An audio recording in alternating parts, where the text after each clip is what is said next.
Assalamualaikum warahmatullahi wabarakatuh. Apa kabar anak soleh dan soleha? Mudah-mudahan kalian semua yang ada di rumah dalam keadaan sehat walafiat.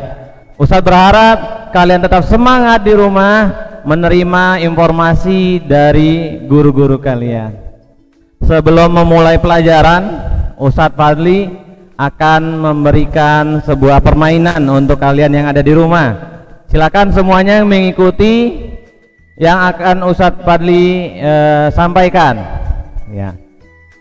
Kita bermain waktu. Ustadz akan mesebutkan waktu pagi hari, siang, sore, dan malam. Bisa? Ya. Ketika Ustadz sebutkan kata pagi, kalian tepuk 1 kali. Ya, nanti diikuti ya di rumah ya. Ketika Ustadz Fadli bilang siang, kalian tepuk 2 kali. Ketika Ustadz Fadli bilang sore, tepuk 3 kali. Oke, bagus. Ketika malam hari, namanya malam berarti kita harus hening. Berarti tidak tepuk. Oke, bisa? Diikuti ya yang di rumah. Oke, sama-sama kita tes dulu. Pagi, siang, sore, malam. Iya, kita ulangi ya. Ustadz Fadli tidak akan mencobanya. Silakan anak-anakku di rumah mencobanya. Oke, siap. Pagi. Oke, betul. Diacak ya, nggak berurutan. Sore. Oke, betul. Lebih cepat ya. Pagi, sore, siang, pagi, malam. Ya, ada yang belum fokus. Oke, kita ulang sekali lagi terakhir.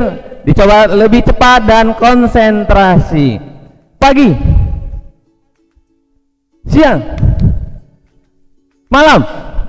Nah, seperti itu. Oke, terima kasih banyak untuk kalian semua yang tetap semangat di rumah belajar didampingi oleh kakak, orang tua, atau saudara kita yang ada di rumah.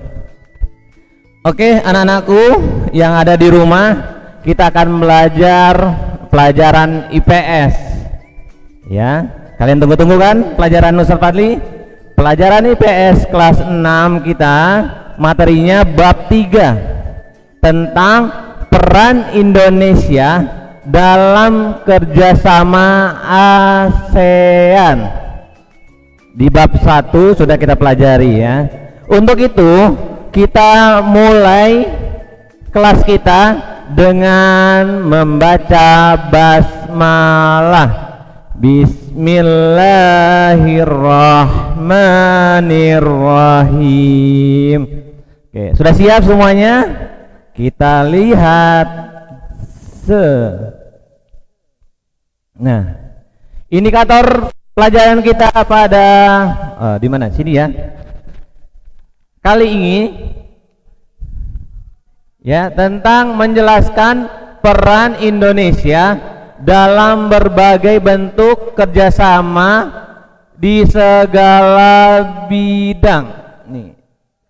Yang kedua indikatornya menyajikan informasi tentang peran Indonesia dalam membentuk kerjasama. Oke, itu dia indikator kita. Ya, organisasi. Namanya organisasi berarti ada perkumpulan atau persatuan atau komunitas dari skala kecilnya. Nah, ternyata di negara itu ada juga organisasi atau perkumpulannya. Ya.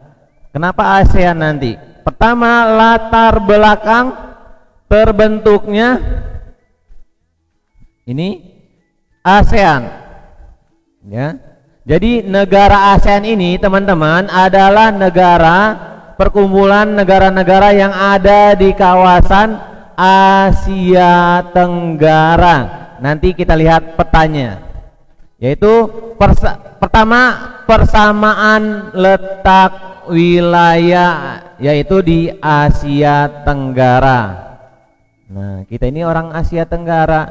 Nah, ini dia kawasan Asia. Oke. Nah. Oke, lanjut. Persamaan apa lagi yang membuat kita yang melatar belakangi berdirinya negara ASEAN? Hampir seluruhnya negara ASEAN ini, ayo nanti kalian coba sebutkan beberapa negara Asia Tenggara. Sebelumnya kita sudah mereview negara-negara yang ada di kawasan Asia Tenggara. Ternyata hampir seluruhnya pernah dijajah oleh bangsa asing kecuali satu, yaitu Thailand. Nih, ya, ini Thailand yang pertama. Kita lihat lagi. Nah, semuanya hampir pernah dijajah. Pernah dijajah dengan Inggris, kawasan Malaysia, Singapura itu dijajah Inggris. Ya, ada dijajah Spanyol, Amerika, dan Indonesia sendiri adalah negara yang sebelumnya pernah dijajah oleh bangsa-bangsa penjajah. Salah satunya yang kita kenal yaitu Belanda dan Jepang. Ya, latar belakang yang lainnya adanya perselisihan di beberapa wilayah negara Asia Tenggara. Nah, di era 1965-66 kawasan Indonesia dan Malaysia sedikit memanas, ya.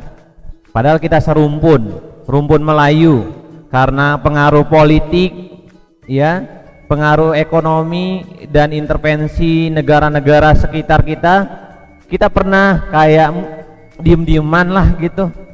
Hampir sempat mau terjadinya konflik dengan negara Malaysia. Nah, ini yang latar belakangnya. Yang keempat yaitu berkembangnya paham komunisme, teman-teman, yang ditakuti oleh kawasan negara-negara sekitar Asia Tenggara. Ya, kita tahu negara Indonesia pernah terjadi pemberontakan oleh paham komunisme, orang-orang yang berpaham sosialis yang tidak mengakui Tuhan. Nah, ini ingin merubah negara. Hampir seluruh negara, Indonesia, Malaysia, Vietnam, Thailand dan lain-lainnya itu, ya, sedang dipengaruhi oleh komunisme. Kembali di tahun era 1965.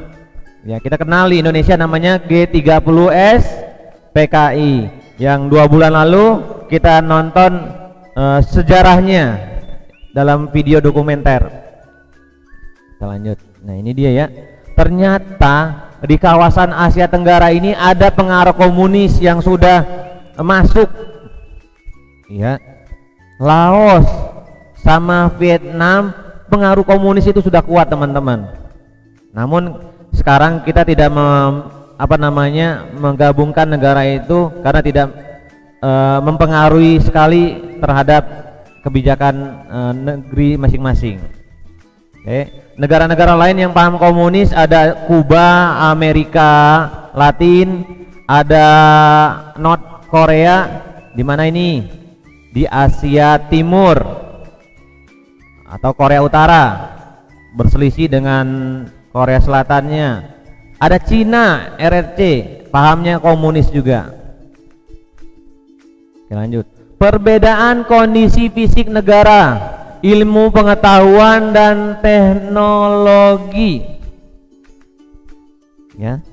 Di era Indonesia itu termasuk negara yang pertama merdeka di kawasan Asia Tenggara, yaitu tahun 1945.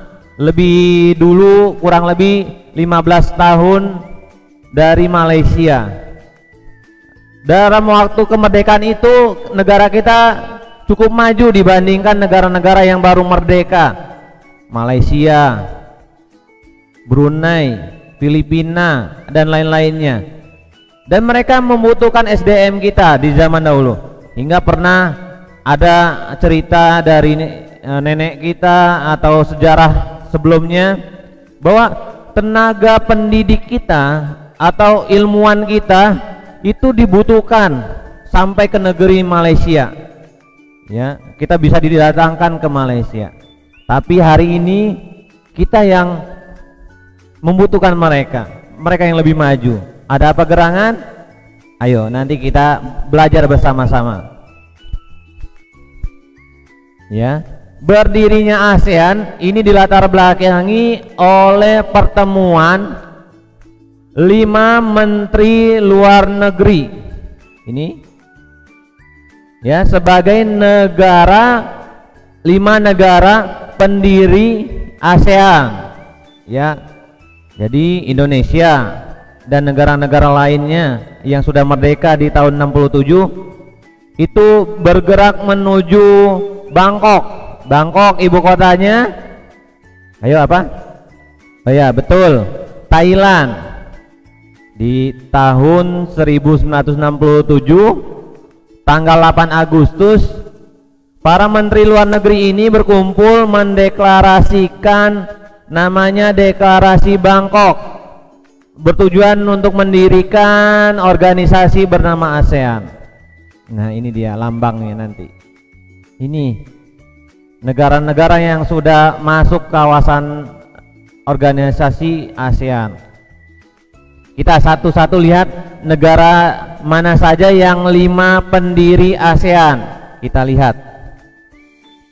1. Ya, utusannya Indonesia. Ya, menteri luar negerinya yaitu Bapak Adam Malik. Ada Singapura, S. Rajaratnam. Ada mana lagi? Oke, ada Thailand sebagai tuan rumah, Tanat Koman. Dilanjutkan Malaysia. Oh, ini belum diganti.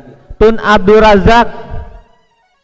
Selanjutnya terakhir Filipina, Narciso Ramos. Oke. Nah, inilah 5 perwakilan yang mendeklarasikan ASEAN. Tujuan dibentuknya negara ASEAN, teman-teman, pertama mempercepat pertumbuhan ekonomi, sosial dan budaya. Namanya negara baru merdeka, butuh kerjasama dengan negara lain untuk bidang ekonomi, sosial dan budaya. Diperlukannya kita sebuah organisasi. Selanjutnya memajukan perdamaian dan stabilitas kawasan. Tadi latar belakangnya ya, sedikit ada konflik antar beberapa negara, Malaysia dan Indonesia. Nah, ada inisiatif untuk kita berkumpul melakukan rembuk deklarasi Bangkok. Meningkatkan kerjasama dalam bidang ilmu, pengetahuan dan teknologi. Ya, kita butuh ilmu pengetahuan, kita butuh teknologi, kita transfer alih teknologi. Pengajar di Indonesia dibutuhkan oleh luar negeri. Begitu sebaliknya. Kalau sekarang tenaga kita dibutuhkan ke Malaysia di bidang apa? Ya, jasa tenaga. Ya. Meningkatkan kerjasama di bidang pertanian, industri, perdagangan, transportasi, dan komunikasi. Kita hampir rumpunnya secara mayoritas adalah Melayu. Dalam segi komunikasi sangat memudahkan, teman-teman. Indonesia, Singapura, Malaysia, dan Brunei itu satu rumpun. Nah, makanya memudahkan kita komunikasi. Selanjutnya memelihara kerjasama internasional dan regional. Internasional itu dari beberapa negara, sedangkan regional hanya 2 negara, Indonesia Malaysia, Indonesia Singapura, atau sebaliknya. meningkatkan stabilitas dalam politik keamanan, ya. Pengaruh paham-paham komunis, paham-paham kapitalis itu mereka bicarakan agar stabilitas politik keamanan kawasan Asia Tenggara tetap terjaga. Ini prinsip-prinsip dalam kita berorganisasi, punya prinsip, ya, punya rule-nya, harus ngapain, apa yang harus kita lakukan atau hormati. Pertama, prinsip kerjasama ASEAN, teman-teman, menghormati kemerdekaan, kedaulatan, dan kesamaan. Nah, semangat Indonesia dan negara-negara lain yang 5 agar kemerdekaan itu diperjuangkan, kedaulatan itu dijaga, ya. Negara-negara anti penjajahan, mengakui hak setiap bangsa. Kita punya hak, negara lain punya hak, bisa kita berkunjung ke negara lain seperti yang dilakukan oleh SIT Plus Cordova, studi banding kita ke Singapura, bertemu saudara kita di sana, hak kita dijaga, ya, kita merasa aman di sana, tidak ada gangguan. Itulah fungsi kita bekerja sama, tidak mencampuri urusan dalam negeri negara anggota. Indonesia urusannya dilakukan oleh Indonesia sendiri, negara lain begitu. Ketika ada konflik, tidak boleh mencampuri urusan negara lain. Selanjutnya, menyelesaikan perselisihan secara damai, ya. Beberapa tahun belakangan ini ada beberapa negara ASEAN terjadi perselisihan internal, ya. Misalnya negara Myanmar konflik dengan penduduk apa? Rohingya, ya. Filipina ada perselisihan dengan kaum minoritas Islam, Moro namanya, di kawasan Filipina bagian selatan. Tidak mengancam atau kekerasan. Indonesia penduduknya itu 250 juta jiwa. Malaysia, Singapura lah yang kecil seluas Jakarta. Penduduknya berapa, teman-teman? Tidak sampai 10 juta. Apakah kita mengancam negara Malaysia, Singapura? Tidak. Karena kita menjaga hak mereka, menjaga kedaulatan mereka, kita tidak akan mengancam keamanan, apalagi harus dengan kekerasan. Kerjasama yang efektif, ya, hubungan bilateral dua negara, ya. Nah, kita harus tahu juga, teman-teman, seperti apa lambang negara ASEAN. Lambangnya seperti ini. Oke. Ternyata lambang ini, teman-teman, punya makna atau tujuan, ya. Ada lingkaran biru di luarnya. Tuh. Ada apa lagi? Ada, itu ibaratnya padi. Ya, kita sebutkan ya satu-satu. Ada 10 batang padi. Ini adalah melambangkan jumlah negara anggota ASEAN saat ini. Kalau di awal berarti 5 batang padi, ya. Jadi mengikuti. Selanjutnya ada apa? Padi. Mayoritas negara Asia Tenggara ini adalah pertanian, hasil masyarakatnya atau rakyatnya. Nah, ini punya falsafah bahwa negara kita adalah negara mayoritas pertanian. Kita mengembangkan kerjasama di bidang pertanian. Warna kuning artinya, teman-teman, adalah kemakmuran dan kesejahteraan. Kita semua ingin negara-negara kawasan ASEAN Tenggara ini makmur dan sejahtera, tidak ada yang memiliki kekurangan. Ada warna merah, Merah sudah tahu, itu namanya berani dan dinamis. Berani mengambil kebijakan, berani tidak memihak, berani menjaga kedamaian. Dinamis, mau bekerja sama dengan siapa saja. Putih, warna putih kelihatan, ini lingkaran kedua. Nah ini ya. Nah itu artinya kesucian. Ya, kita tulus bekerja sama, tidak ada keinginan menjajah, tidak ada keinginan merugikan negara lain, tulus ingin berteman, bekerja sama dengan baik dengan negara-negara ASEAN. Biru, tulisan ASEAN-nya biru, lingkarannya biru, maknanya apa? Perdamaian dan keamanan. Jadi nggak ada istilah penjajahan, perang atau ancaman, tidak ada. Lanjut, lingkaran putihnya itu tandanya persatuan dan kesatuan. Oke. Kita ingin bersatu, negara-negara yang 10 ini dalam organisasi yang bernama ASEAN. Oke, itulah materi kita untuk kali ini.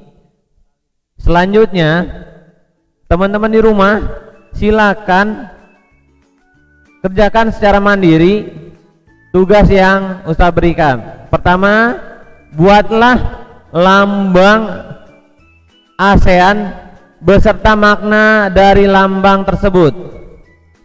2, tulislah latar belakang terbentuknya ASEAN. Dan yang terakhir, tulislah 5 perwakilan negara pendiri ASEAN beserta utusannya. Oke, terima kasih. Sekian dari Ustadz Fadli. Mudah-mudahan bermanfaat untuk kita semua, menambahkan ilmu pengetahuan kita, kan bisa membuat kita lebih tahu, oh kita ini bersahabat dengan negara sekitar kita. Oke, sampai jumpa di akhir waktu. Kita tutup dengan baca hamdalah. Alhamdulillahi rabbil alamin. Assalamualaikum warahmatullahi wabarakatuh.